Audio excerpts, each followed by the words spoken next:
Bismillahirrahmanirrahim. Assalamualaikum warahmatullahi wabarakatuh.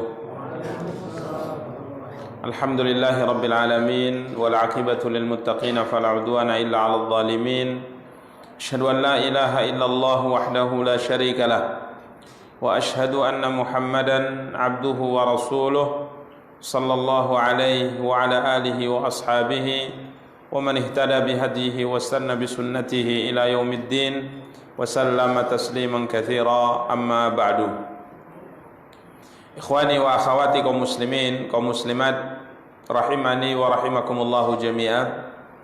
Alhamdulillah, puji dan syukur kembali kita ucapkan untuk Allah Subhanahu wa taala atas nikmat dan karunia yang telah diberikan oleh Allah Subhanahu wa taala kepada kita.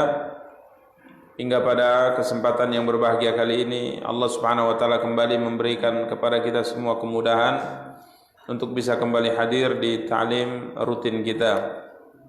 Salawat beserta salam semoga senantiasa dilimpahkan oleh Allah untuk junjungan dan panutan kita Nabi Allah yang mulia Muhammad sallallahu alaihi wasallam.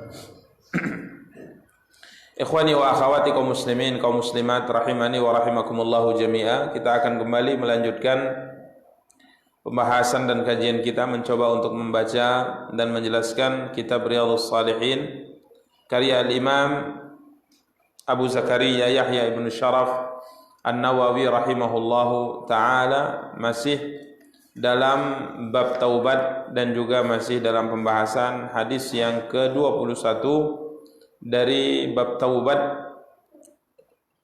hadis Abdullah bin Ka'ab bin Malik radhiyallahu ta'ala dari ayahnya Ka'ab bin Malik yang bercerita tentang kisah taubatnya beliau radhiyallahu ta'ala dari dosa tatkala beliau tidak ikut di perang Tabuk.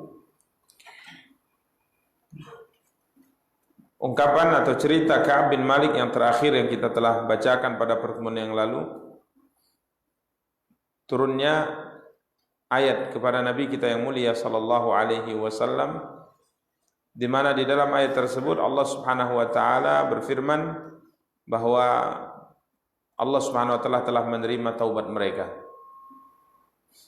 Ya, di mana pada pertemuan yang lalu kita telah sampai pada perkataan Ka'ab bin Malik.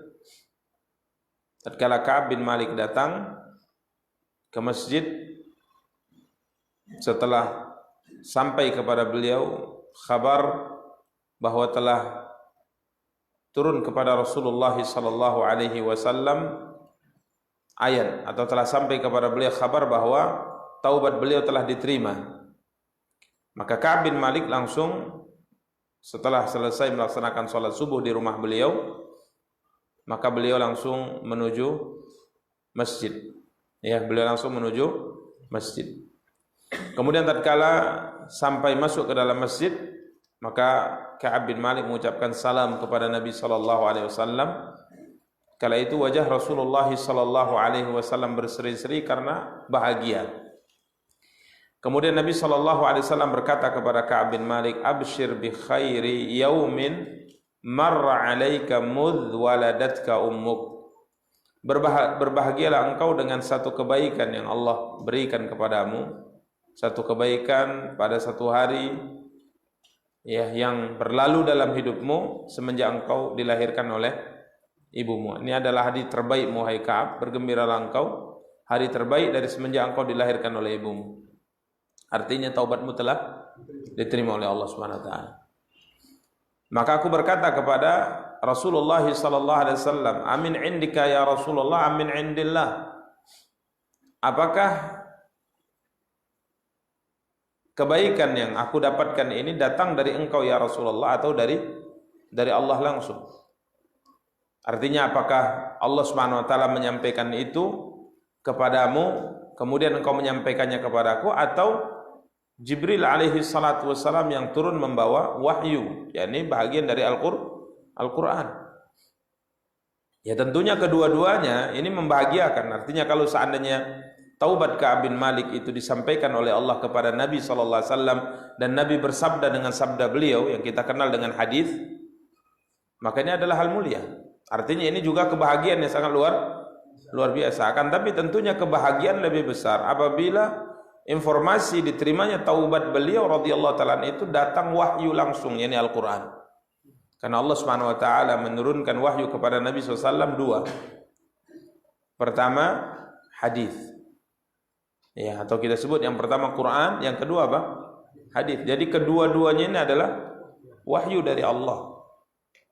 Ya, jangan sampai ada sebagian kita meyakini atau berpendapat bahwa yang wahyu dari Allah itu hanya Al-Quran saja, sedangkan hadis bukan wahyu. Sehingga ada sebagian orang kemudian dengan mudah menolak hadis.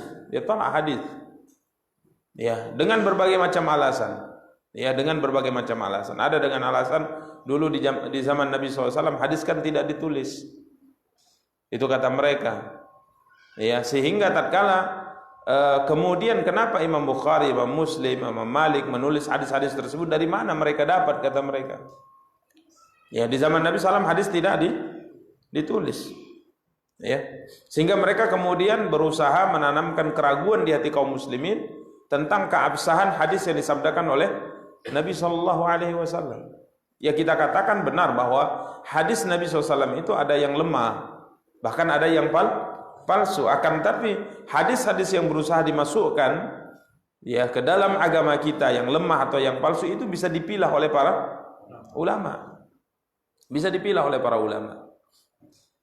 Sehingga ada seorang kemudian ditangkap ya di masa Khalifah Abbasiyah, dia ditangkap karena tertuduh membuat-buat hadis. Dia buat hadis-hadis palsu. Dan dia sebarkan, dia sampaikan kepada kaum muslimin di zaman itu. Setelah ditangkap, sebelum dijatuhkan hukuman mati, ya, maka dia mengatakan bahwa aku telah membuat hadis-hadis palsu ini ribuan. Jadi artinya, kalaupun seandainya aku mati, kaum muslimin itu sudah teracuni dengan apa? Dengan hadis-hadis palsu yang mereka anggap itu adalah sabda siapa? Rasulullah SAW. Maka Khalifah mengatakan, ya kami tidak takut dengan ungkapan engkau ini. Kami tidak takut kalau agama kami ini akan dicampur adukan dengan riwayat-riwayat yang tidak benar dari Nabi SAW atau riwayat-riwayat palsu. Karena kami masih ada Imam Abdullah ibnul Mubarak. Kami masih punya ulama yang bisa memilah-milah itu semuanya dan bisa mengeluarkan seperti seorang yang bisa mengeluarkan satu helai rambut dari tepung. Ini kalau ada rambut di tepung itu kadang-kadang nggak nampak kan? Tidak nampak. Akan tapi ulama kita bisa kemudian memilah mana yang benar-benar hadis Nabi, mana yang bukan hadis Nabi SAW. Ini khawani kaum muslimin dan muliakan dan dirahmatillahi Allah. Jadi kita tidak takut. Berapapun orang berusaha untuk memasukkan ke dalam agama kita sabda-sabda Rasulullah yang mereka buat artinya palsu, pasti ulama kita bisa apa? Memilahnya. Karena ilmu untuk memeriksa hadis ini merupakan nikmat yang Allah berikan pada umat ini. Ada namanya ilmu hadis, ilmu mustalah hadis yang ini tidak dimiliki oleh agama manapun. Ya, tidak dimiliki oleh agama manapun. Dalam artian ya kawan, dalam agama kita siapapun yang berusaha memasukkan ke dalam agama kita suatu ucapan yang bukan dari ucapan Nabi, dengan ilmu ini para ulama kita bisa memilahnya. Ya. Ini subhanallah, ini nikmat. Dan ini salah satu di antara bukti nyata bahwa agama ini akan terus dijaga oleh Allah sampai hari kiamat. Bagaimana cara Allah menjaga ilmu ini? Di antaranya dengan adanya para ulama, dengan adanya ilmu yang terus diwarisi oleh para ulama untuk menjaga agama ini. Sehingga kita tidak takut mau ribuan, mau jutaan dinisbatkan kepada Nabi perkataan yang tidak dari beliau, para ulama kita pasti bisa apa? Memeriksanya, memilahnya. Sehingga ada ilmu ini kenal dengan ilmu mustalah hadis, memilah mana hadis yang lemah, mana hadis yang palsu, mana hadis yang sahih dari Nabi kita yang mulia sallallahu alaihi wasallam. Jadi jelas ya bahwa Allah menurunkan wahyu kepada Nabi kita dua. Pertama, Quran itu wahyu dari Allah. Yang kedua, hadis itu juga wahyu dari Allah Subhanahu wa taala. Laqad manna Allahu 'alal mu'minina id ba'atsa fihim rasulan min anfusihim yatlu 'alaihim ayatihi Kemudian wa yuzakkihim wa yu'allimuhumul kitab wal hikmah. Mengajarkan kepada mereka Alkitab, yakni Al-Quran, dan hikmah, yakni hadis. Bahkan dengan jelas Allah mengatakan dalam surat An-Najm, wa ma yantiqu 'anil hawa in huwa illa wahyu yuha. Yang diucapkan oleh Muhammad itu, ya, dan tidaklah Muhammad berkata melalui hawa nafsunya atau berdasarkan hawa nafsunya, akan tapi yang disampaikan oleh beliau adalah wahyu yang Allah wahyukan. Jadi jangan ragukan kebenaran hadis yang sudah dikatakan oleh para ulama adalah hadis sahih. Jangan ragukan. Ya, karena itu adalah wahyu dari siapa? Dari Allah Subhanahu wa taala juga kepada Nabi SAW. Maka Ka'ab mengatakan, apakah kabar gembira yang kau sampaikan ini datangnya dari engkau ya Rasulullah, ataukah datang dari Allah? Apakah dia hadis atau Quran? Tentunya berbeda, walaupun kedua-duanya membahagiakan, tapi kalau Quran lebih apa? Lebih bahagia. Ya. Berarti Allah langsung menyampaikan itu melalui firman-Nya Subhanahu wa taala. Ini berbeda ya. Kedudukannya itu sangat berbeda. Tentunya bagi yang merasakannya. Suatu hari apa kata Nabi SAW kepada Ubay bin Ka'ab? Nabi berkata kepada Ubay bin Ka'ab, "Ubay, kemarilah engkau, karena sesungguhnya Allah menyuruhku untuk mendengarkan bacaan Al-Quranmu. Bacakan Al-Quran kepadaku." Maka Ubay mengatakan, "Ya Rasulullah, apakah Allah menyebut namaku?" Artinya Allah mengatakan, "Muhammad, dengarkan Al-Quran dari Ubay bin Ka'ab. Disebut namaku oleh Allah?" Maka Nabi mengatakan, "Ya, Allah menyebut namamu." Maka di situ Ubay menangis. Kenapa? Namanya disebut oleh siapa? Oleh Allah Subhanahu wa taala. Jadi berbeda ya kedudukannya. Maka ini yang ditanya oleh Ka'ab bin Malik radhiyallahu taala. Maka Nabi mengatakan, "La bal min indillahi azza wajalla." Bukan dari saya, kata Rasulullah SAW. Ini langsung dari Allah. Artinya Quran turun. Wahyu turun. Dan ini luar biasa gitu. Dan ini kadangkala seperti ini tidak disangka oleh para sahabat sendiri yang menghadapi masalah itu. Nah ya, apakah sampai sebegitu besar Allah turunkan wahyu untuk menerangkan permasalahan yang dialami oleh beliau? Ya, sampai seperti misalnya terjadi tuduhan dusta kepada Aisyah radhiyallahu taala anha. Aisyah dituduh apa? Selingkuh, berzina, ya kan? 1 bulan tidak turun wahyu. Ya. Aisyah kala itu menyangka kalaupun seandainya ada pembelaan datang dari Allah kepada beliau radhiyallahu taala, dan beliau sangat paham ya. Artinya beliau memang benar-benar tidak melakukan perbuatan itu, pasti Allah akan membela beliau. Akan tapi beliau kala itu Aisyah tidak menyangka kalau pembelaan itu Quran yang turun, nggak menyangka. Ya, beliau sangka mungkin Nabi akan mimpi, ya. Kemudian beliau menyampaikan itu melalui hadis Nabi SAW. Kiranya pembelaan Allah kepada Aisyah melalui apa? Quran, dibaca sampai hari ini. Begitu juga tentang cerita Ka'ab bin Malik ini, luar biasa kebahagiaan beliau. Taubat beliau diterima oleh Allah. Informasi diterimanya ini langsung Al-Quran yang berfirman, diturunkan oleh Allah melalui Jibril alaihi salatu wassalam. Wa kana Rasulullah SAW idza surra istanara wajhuhu hatta ka'anna wajhahu qit'atu qamarin. Rasulullah itu tatkala beliau senang, bahagia, maka wajah beliau akan berseri-seri, bercahaya, ya, luar biasa indahnya, seakan-akan wajah beliau adalah potongan bulan purnama. Sangat indah ya. Ini wajah Nabi SAW. Ya, kita berdoa semoga kita bisa bertemu dengan beliau alaihi salatu wassalam, amin ya rabbal alamin. Wa kunna na'rifu dzalika min, dan kami tahu itu. Artinya kalau wajah beliau berseri-seri, berarti beliau sedang bahagia. Alaihi salatu wassalam. Falamma jalastu baina yadayhi, tatkala aku sudah duduk di hadapan beliau, maka aku berkata, "Ya Rasulullah, wahai utusan Allah, sesungguhnya di antara bentuk taubatku, aku melepaskan semua hartaku sebagai bentuk sedekah untuk Allah dan untuk Rasulnya." Masya Allah ini. Ya, Ka'ab mengatakan salah satu di antara bentuk kebahagiaan karena taubatku diterima, bentuk taubatku juga ini ya Rasulullah SAW, semua hartaku kulepaskan, kepemilikannya, ku sedekahkan semuanya untuk Allah dan untuk Rasulnya. Luar biasa ini. Ya. Ini menunjukkan para sahabat itu memiliki hati yang bukan sembarang hati. Artinya memang pantas jika seandainya Allah pilih mereka menjadi pendamping siapa? Rasulullah SAW. Dan kehebatan dari amal yang dilakukan oleh para sahabat itu sangat banyak. Maka salah satu di antara hal yang diingatkan oleh para ulama untuk menguatkan hati kita adalah membaca sejarah mereka. Bagaimana mereka beribadah, bagaimana mereka berkorban, bagaimana mereka berjuang, sehingga kita bisa mencontoh mereka. Coba lihat bentuk taubatnya ini.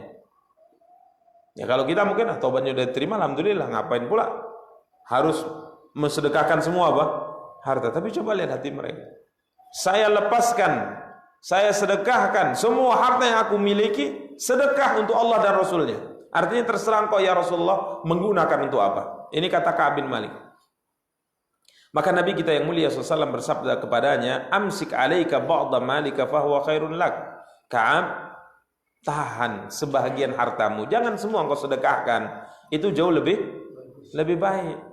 Jadi jangan seluruhnya lah. Ya, sebahagian saja boleh, mungkin setengahnya atau berapanya, tapi ada sebagian harta yang engkau masih tahan demi untuk menutupi kebutuhan hidup. Karena memang kalau bersedekah dengan semua harta boleh tidak? Ya boleh saja, selama tanggung jawab dan kewajiban yang lain itu tidak kita lalaikan. Boleh tidak kita dalam keadaan sehat walafiat ini kita sedekahkan semua harta kita? Boleh tidak? Secara hukum boleh saja, nggak ada masalah. Nih malam ini antum ikrar misalnya di pengajian ini, saya Ustaz sedekahkan semuanya. Istri antum di rumah misalnya, rumah saya, kendaraan saya, kebun saya, semua saya sedekahkan. Sah nggak? Sah, nggak ada masalah. Selama itu memang harta antum dan selama kewajiban yang lain tidak tidak dilalaikan. Ya. Ini dibolehkan. Akan tapi Nabi mengarahkan ke yang lebih utama. Sedekahkan sebahagian, pegang sebahagian yang lain. Maka Ka'ab mengatakan, inni umsiku sahmi alladhi bi Khaybar. Ya Rasulullah SAW, aku tetap memegang ya bahagianku di kota Khaybar. Ya, kota Khaybarnya adalah kota yang dulu dikuasai oleh orang-orang Yahudi dan berhasil ditaklukkan oleh kaum muslimin, dan tanah-tanahnya dibagikan oleh Nabi kepada kaum muslimin. Maka Ka'ab mengatakan, untuk Khaybar ya aku tahan, sisanya aku sedekahkan. Wa qultu ya Rasulullah, dan aku berkata ya Rasulullah, sungguhnya innama anjani bisidq, sungguhnya Allah Subhanahu wa taala telah menyelamatkan aku dengan kejujuran. Selamat beliau karena apa? Jujur. Wa inna taubati alla uhadditsa illa sidqan ma baqitu, dan taubatku adalah aku tidak akan berbicara kecuali jujur selama aku hidup. Ini tekadnya di hadapan siapa? Nabi SAW. Luar biasa. Ini susah atau tidak ini? Berkata jujur selama hidup. Susah atau enggak ini? Susah. Susah luar biasa. Apalagi ibu-ibu. Ya kan? Kalau susah manggil anaknya, susah diamkan anaknya, terpaksa apa? Bohong. Kan gitu kan? Terpaksa bohong. Maka suatu hari Nabi SAW melihat seorang wanita manggil anaknya. Ta'al, kemarin kau ya anakku, kemarin kau anak. Aku akan berikan sesuatu.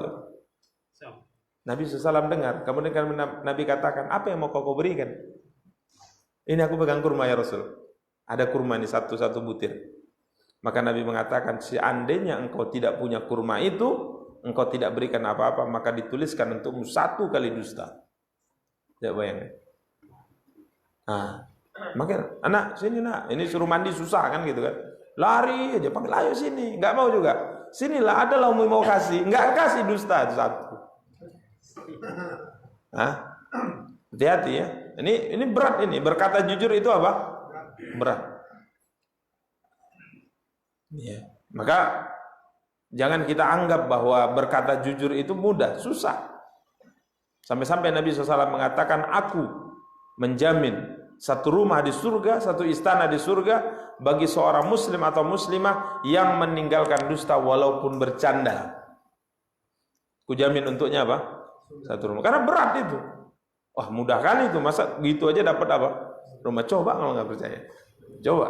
Tidak berkata kecuali apa? Jujur. Ini kadang-kala kita sama istri juga dusta juga kan. Dari mana bang? Malam kali pulangnya. Ada ketemu kawan. Padahal enggak ya kan.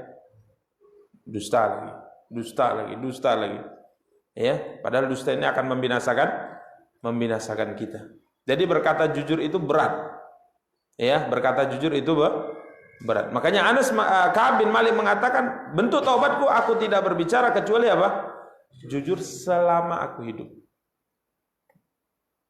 Ya. Sekalipun apa? Bergurau. Harus tetap berkata jujur. Ini salah satu di antara sifat muslim ini sebenarnya. Lawannya ini sifat munafik. Sampai-sampai suatu hari Nabi ditanya, apakah muslim itu berdusta? Nabi mengatakan enggak. Susah muslim itu berdusta. Artinya menyampaikan dan mengucapkan sesuatu yang tidak sesuai dengan kenyataannya. Dusta itu hanya boleh dalam 3 hal kan? 1, di saat kita berperang dengan musuh kita, maka kita boleh berdusta. Kayaknya ada pergerakan yang mau nyerang kami. Iya, kami akan menyerang. Siap-siap kalian. Ini enggak sesuai ya. Ya, enggak ada gerakan. Kami tidak akan menyerang Anda. Tiba-tiba kita serang gitu. Dalam peperangan itu boleh. Yang kedua, mendamaikan 2 muslim yang sedang berseteru, sedang bertengkar, kita dusta. Kita katakan si fulan itu sudah sering menyampaikan ke ana ingin bertemu dengan antum. Nanti kita dusta lagi ke yang kedua. Akhirnya cair suasana kan, bagus itu dusta, tapi jangan sampai ketahuan. Nah, kalau ketahuan akhirnya mereka berdua nyerang kita kan gitu kan. Nah, ini yang dibolehkan. Yang ketiga berdusta dengan istri untuk kelangsungan atau kebaikan hubungan rumah tangga. Tapi kalau untuk menutupi sesuatu jangan, nggak boleh. Untuk kelangsungan rumah tangga artinya kemesraan, kecintaan mereka berdua semakin baik. Ya. Abang cinta deh bang. Jangan antum, kalau nggak cinta jangan antum terus terang. Enggak kan? Loh, kan nggak boleh dusta, ini nggak boleh. Jujur. Boleh dusta di sini. Ya, di sini boleh dusta. Ya sangat cinta sekali deh. Dusta. Ya, tidak mengapa. Atau dalam hal-hal yang lain, yang untuk apa? Kebaikan dalam rumah tangga. Ya. Enak masakannya bang, enak kali. Ya kan? Enak kali. Padahal nggak enak kan gitu kan? Ya tapi kasihlah masukan, enak kali deh. Tapi ada gitu. Padahal kata tapi itu membatalkan ungkapan sebelumnya. Ya kan? Kalau dia paham, kamu ini pinter sekali, masya Allah. Tapi udah berarti nggak pinter. Kan gitu. Kalau udah ada kata tapi itu, masya Allah itu nggak ada itu. Syariat ini sangat indah, tapi enggak ada, berarti enggak indah. Karena tapi itu pembatalan ya. Jadi seperti 3 ini yang boleh dusta, sisanya tidak boleh. Berkatalah jujur, sekalipun bergurau. Sekalipun apa? Bergurau. Berkatalah jujur. Ya, ini ikhwani kaum muslimin dan muliakan dan dirahmati oleh Allah Subhanahu wa taala. Jadi ini tekad Ka'ab bin Malik. Beliau mengatakan aku tidak akan berbicara kecuali dengan kejujuran selama aku hidup.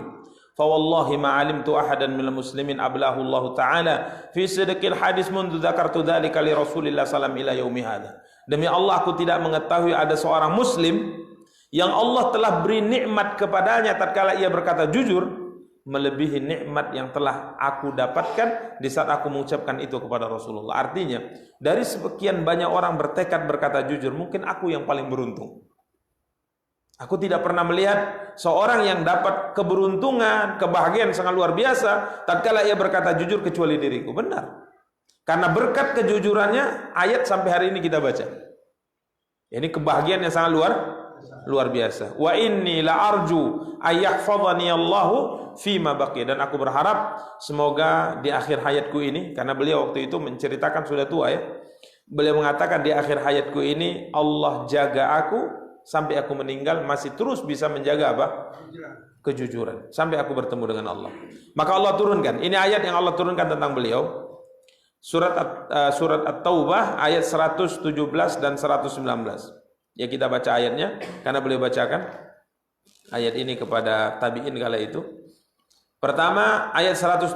Allah berfirman, A'udzubillahi minasyaitonirrajim. Laqad taballahu 'alan nabiyyi wal muhajirin wal ansar alladzina ittaba'uuhu fi sa'atil 'usrah min ba'di ma kada yazighu qulubu fariqin minhum summa taba 'alaihim innahu bihim raufur rahim. Ini ayat 117 ya. Allah berfirman yang artinya sesungguhnya Allah telah menerima taubat Nabi. Sesungguhnya Allah telah menerima taubat Nabi, taubat orang-orang muhajirin dan taubat orang-orang ansor yang mengikuti beliau alaihi salatu wasalam di masa sulit. Yani perang apa? Perang Tabuk. Maka perang Tabuk ini kita kemarin telah sebutkan dikenal dengan perang Tabuk karena area perang, lokasi perang di daerah apa? Tabuk. Dan disebut juga dengan Usyairah atau Usrah, artinya perang sulit karena musim paceklik, musim panas ya yang sangat luar biasa, sehingga makanan kurang, kendaraan juga apa? Kurang, sehingga satu ekor unta bergantian dinaiki oleh berapa? 3 sampai 10 orang. Ya, subhanallah. Bahkan ada di antara mereka yang hanya punya berdua itu makan 1 butir kurma, belah 2. Nah itu karena sulitnya. Ya, bagaimana mereka mengenyangkan perut mereka dengan banyak minum. Jadi bawa persediaan air yang agak banyak sehingga kalau lapar minum, Bahkan kadang-kala kurma itu hanya diisap seperti makan apa? Permen, tapi dikeluarkan lagi gitu. Keluarkan, simpan untuk nanti gitu. Sulit, susah. Makanya berat sekali perang ini. Ini perang yang sangat apa? Yang sangat berat, sehingga orang-orang munafik itu bermunculan di perang ini. Karena memang keadaan sulit itu akan menyingkap watak tabiat seseorang. Makanya Nabi SAW atau Umar bin Khattab radhiyallahu ta'ala mengatakan, siapa yang kenal si fulan? Maka orang itu mengatakan, aku kenal dia. Maka Umar kala itu bertanya beberapa hal, di antara yang ditanyakan, pernahkah engkau melakukan perjalanan safar dengannya? Belum pernah. Maka Umar mengatakan, kamu belum kenal temanmu itu dengan baik. Karena orang melakukan perjalanan safar, dia akan menghadapi kendala-kendala mungkin yang akan menyingkap watak tabiat seseorang. Karena keadaan sulit itu akan menyingkap watak seseorang. Ya kalau masih santai, nyaman seperti ini, semuanya lengkap, orang bisa menyembunyikan apanya? Tabiatnya. Siapa pengecut, siapa pemberani, di saat keadaan genting baru tahu kita siapa yang berada di saf pertama di medan perang, siapa yang bersembunyi di belakang, kan gitu. Maka kalau orang berkoar-koar misalnya jihad misalnya, belum tentu dia yang terdepan nanti. Tak pula dia di mana? Di belakang. Tapi biasanya di belakang itu mati duluan ya. Ya, biasanya di belakang mati duluan karena senjata itu kenanya ke belakang gitu, bukan depan. Itu teman-teman yang banyak membaca sejarah perang itu seperti itu. Bahkan Abu Bakar mengatakan, kalau engkau mengejar kematian lari darimu. Yang bersembunyi malah kena gitu. Jadi watak orang itu akan terlihat kapan? Di saat menghadapi apa? Kesulitan. Waktu kaya, senang, mungkin enjoy dengan istri kita, kan gitu kan. Tapi coba kalau seandainya ekonomi surut, baru kita tahu hakikat istri kita itu bagaimana, suami kita itu bagaimana. Tapi jangan doa surut ya, jangan doa surut. Ya Allah, saya ingin tahu hakikat istri saya ini, ya Allah persulit rezeki saya. Jangan berdoa agar Allah memberikan keselamatan untuk kita dunia dan akhirat ya. Jadi ini ikhwani kaum muslimin. Jadi perang itu perang yang sangat sulit, sehingga orang-orang munafik bermunculan. Artinya mereka betul-betul ya menampakkan taring-taring mereka di perang itu. Ya, maka kalau ingin kenal seorang, lakukan apa? Safar bersamanya. Ajak dia safar. Dan kita tes dulu bagaimana. Tapi jangan dari awal kasih tahu, saya ingin ngetes antum ini. Safar kita yuk. Dia bertahan dia kan gitu kan. Nah, bagaimana persahabatan seseorang itu dilihat di dalam perjalanan. Ya, di dalam apa? Dalam perjalanan. Maka Allah mengatakan, sungguh Allah menerima taubat Nabi. Ini yang pertama. Bagaimana Allah menerima taubat Nabi? Bukankah Nabi SAW itu telah Allah ampuni dosanya yang lalu maupun yang akan datang? Ini bagaimana Allah menerima taubat Nabi? Ya, para ulama mengatakan karena Nabi di perang ini melakukan satu tindakan yang sebaiknya beliau tidak melakukan itu. Di saat Nabi SAW ingin melakukan perang ini, banyak sekali orang munafik minta izin. Kepada siapa? Kepada Nabi SAW. Minta izin kepada beliau. Seharusnya Nabi tidak mengizinkan gitu. Tapi Nabi mengizinkan mereka. Ya, jadi Nabi meninggalkan sesuatu yang lebih baik. Ya, bukan dosa, akan tapi meninggalkan sesuatu yang lebih baik. Ini maknanya. Jadi sungguh Allah telah menerima taubat Nabi. Artinya tatkala Nabi di perang ini apa? Mengizinkan beberapa orang yang sebenarnya tidak layak untuk apa? Diizinkan. Memaafkan beberapa orang yang selayaknya tidak boleh dimaafkan atas kesalahan yang mereka lakukan di perang ini. Ini yang pertama. Walaupun ada tafsir yang lain ya, ada tafsir yang lain dalam bab ini, tapi kita sebutkan yang paling sesuai dengan konteks beberapa ayat sebelumnya. Kemudian Allah juga menerima taubat orang-orang muhajirin dan orang-orang ansar yang mengikuti beliau di perang Usrah ini, ya. Artinya ada sebagian orang muhajirin yang kala itu, sebagian orang ansar kala itu terasa berat bagi mereka untuk berangkat itu, berat. Kan ada di antara kita yang kalau melakukan ibadah itu memang nggak ada bebannya sama sekali gitu. Karena hatinya mungkin sudah tertata baik ya. Jadi kalau ada ajakan untuk melakukan kebaikan, ya secepat kilat dia melakukan. Tapi ada di antara kita tatkala ingin melakukan kebaikan dia harus paksa diri dia. Pernah nggak merasain? Harus maksa gitu. Jadi sebenarnya nggak mau, diri ini nggak mau melakukan itu, tapi kita harus paksa gitu. Dan untuk poin yang kedua ini berarti ini kita masih berada di masa pendidikan. Kalau sudah masuk tingkat yang pertama tadi berarti sudah apa? Lulus. Untuk istiqamah menuntut ilmu kadang-kadang kita harus paksa kan gitu. Harus paksa. Kalau berbicara masalah kegiatan, berbicara masalah kesibukan, banyak kesibukan kita. Tapi kita kadang-kadang harus paksakan apa? Diri kita. Dan untuk mendidik diri ini agar terbiasa melakukan ibadah itu tidak artinya butuh waktu yang lama, tidak singkat. Ya, sehingga ada sebagian mengatakan aku mendidik diriku untuk mengerjakan sholat malam selama 30 tahun. Untuk sholat malam 30 tahun. Jadi setiap malam dia 11 rakaat, setiap malam 11 rakaat, setiap malam 11 rakaat. Itu dipaksa dirinya untuk mengerjakannya berapa tahun? 30 tahun bayangkan. Setelah 31 tahun berikutnya baru terbiasa gitu. Nikmat rasanya sholat malam. Kalau kita kadang bangun tidur lagi. Bangun tidur lagi, 3 rakaat aja lah. Berarti masih taraf pendidikan kita ini.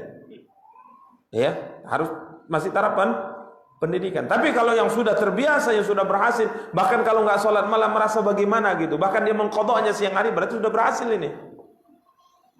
Ya, ini kaum muslimin dan muliakan dan dirahmati Allah. Ini makna Allah menerima taubat orang muhajirin. Jadi ada di antara mereka yang berat berangkat, tapi mereka paksakan gitu. Akhirnya ketergelinciran sedikit dari mereka ini diampuni oleh Allah Subhanahu wa taala. Insyaallah kita lanjutkan minggu depan. Ya. Sekali lagi kita ingatkan, kita tidak kejar target ya. Jadi ada faedah, sampaikan ada faedah, semoga antum mencatat sehingga ingat ya. Kalau nggak mencatat nggak apa-apa, yang penting diingat gitu ya. Yang penting diingat ya. Yang penting diingat. Itu intinya ya. Kalau nggak dicatat nggak apa-apa, yang penting ingat. Itu intinya. Subhanakallahumma bihamdik asyhadu an la ilaha illa anta astaghfiruka wa atubu ilaik. Wassalamualaikum warahmatullahi wabarakatuh.